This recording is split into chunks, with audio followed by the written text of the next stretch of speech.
Hi guys! Last weekend I published my first ever Q&A video, or at least I think it was my first ever Q&A video. With more than 150 videos it gets a bit tricky to keep track. The subject of that video was the transition from living in a house to becoming a full-time liveaboard. And judging by the comments, you guys would like to see more Q&A videos.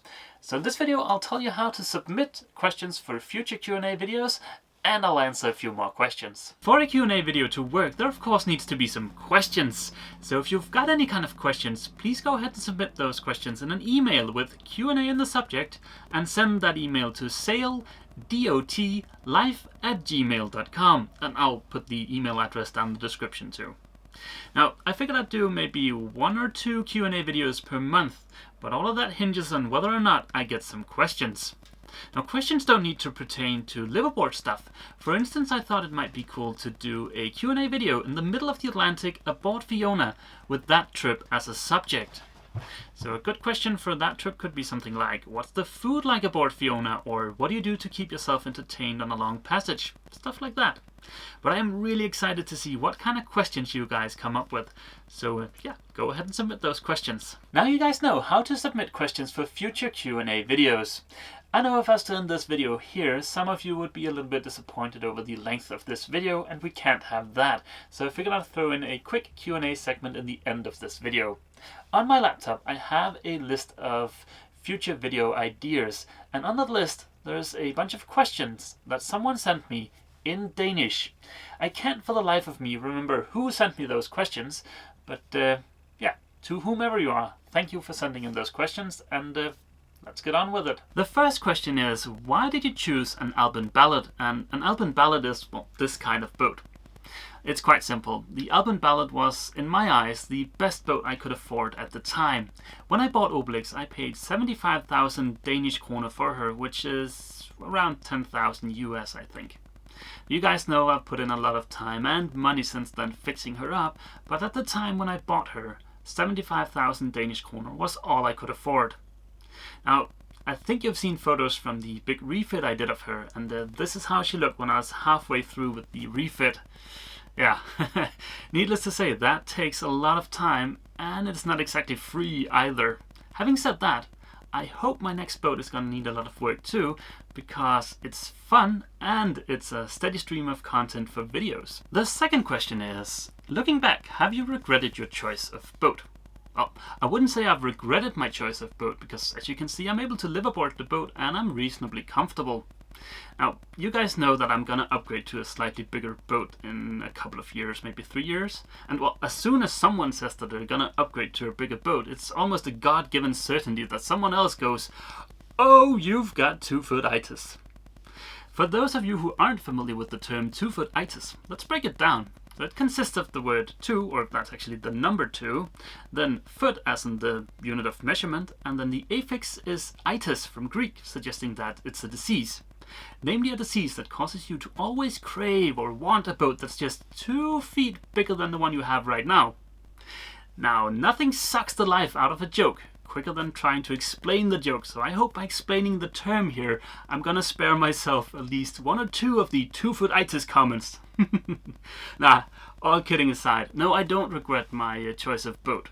And well, sure, the Alban Ballad isn't the best liveaboard boat by any stretch of the imagination, but well, she is a beautiful sailboat, she's a seaworthy sailboat, and she's got a stellar reputation, so yeah, I'm happy with her. The third question very neatly ties into the second question that I've just answered. Are you going to get a different boat at some point? Well, like I just mentioned, I am going to be upgrading to a slightly bigger boat within 2 or 3 years. And that is the boat that I plan on spending the rest of my life aboard. I'm drawn towards the classic cruising boats, so that's full keel, heavy displacement, built like tanks. Now, those boats aren't very common around these parts, so I'm potentially looking at having to import a boat from the US. And for me, as a citizen of the EU, to bring a boat that's built outside of the EU into the EU, that boat then needs to be CE certified. Now for modern boats, that's not really that big of a challenge, and odds are if your boat is modern, it's already CE approved, although it's not built in the EU, or yeah. But for something like an old Westsail 42, things get a little bit challenging. But I think I'll do a separate video on that subject because it seems a lot of people around here aren't familiar with the requirements or the repercussions if you aren't in compliance. On to the next question. What are your plans for the future now that you've sold the house? Well, I think these questions might be 3 or 4 months old because I've actually already done a separate video on that subject. Check out the video named The Plan. That video outlines my plan for becoming a full-time cruiser over the next 6 years. The next question is, how does Jökull fit into your future plans? And you guys know Jökull, he's my Icelandic sheepdog. And him and I, we've been through a lot together, so there's no way I'm getting rid of that little guy. Now, he has only been out sailing with me a few times, but I hope he'll learn to love it. My plan is to start bringing him out with me on some day sails in the early spring, and hopefully that way he'll be adjusted to sailing by the time summer comes around, and I'll be able to bring him with me on my summer cruise. But yeah, we'll see. The next question is, how do you get your boat ready for the winter? Well, that's an excellent question.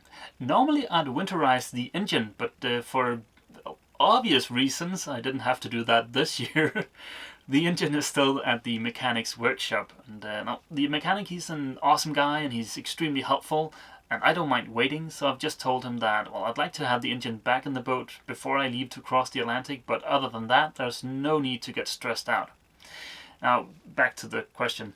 I don't do a lot to actually prepare the boat for winter. I empty out the starboard side cockpit locker, but that's mainly because it gets a little bit moldy in there during the winter, and then I clean the reflex stove. Other than that, I don't think I do anything special to prepare the boat for winter. I don't run antifreeze through any hoses or anything like that, so yeah, but remember, I'm quite new to this lifestyle, so perhaps I should answer that question again in 2 or 3 years. Before ending this video, I'll answer one last question. Have you adjusted to the longer commute to and from work? Well, that might seem like an odd question to bring up on a sailing vlog, but it is actually one of the concerns I had when I was considering whether or not I should sell the house and move aboard the boat. Now that I've moved aboard the boat, my commute to and from work have doubled, so now I'm spending 2 hours, 5 days a week on the road. And I know that's not a lot to my American viewers, but remember, Denmark is a pretty tiny country compared to the US. I don't mind the commute anymore. Well, sure, I'd love for it to be shorter, but as long as I've got audiobooks to listen to, it's not bad at all. Right now I'm listening to a series called Zombie Fallout by a guy called Mark Tufo, I guess. I'm not head over heels about that series yet, but it's starting to grow on me. Well, before ending this video, I want to mention one last thing, and that's the fact that I've shot a new outro video that you'll see in a few seconds, so I hope you enjoy that. Other than that, I guess that's it for this video, guys. See you! Jökull and I hope you've enjoyed this video. For more videos like it, click subscribe. Please consider leaving a comment and a thumbs up. It really helps me a lot, and I appreciate your support very much. If you're new to the channel, please check out the introduction playlist. If you want to watch every single video I've ever published, check out the playlist named All Videos. It contains every single video listed in chronological order.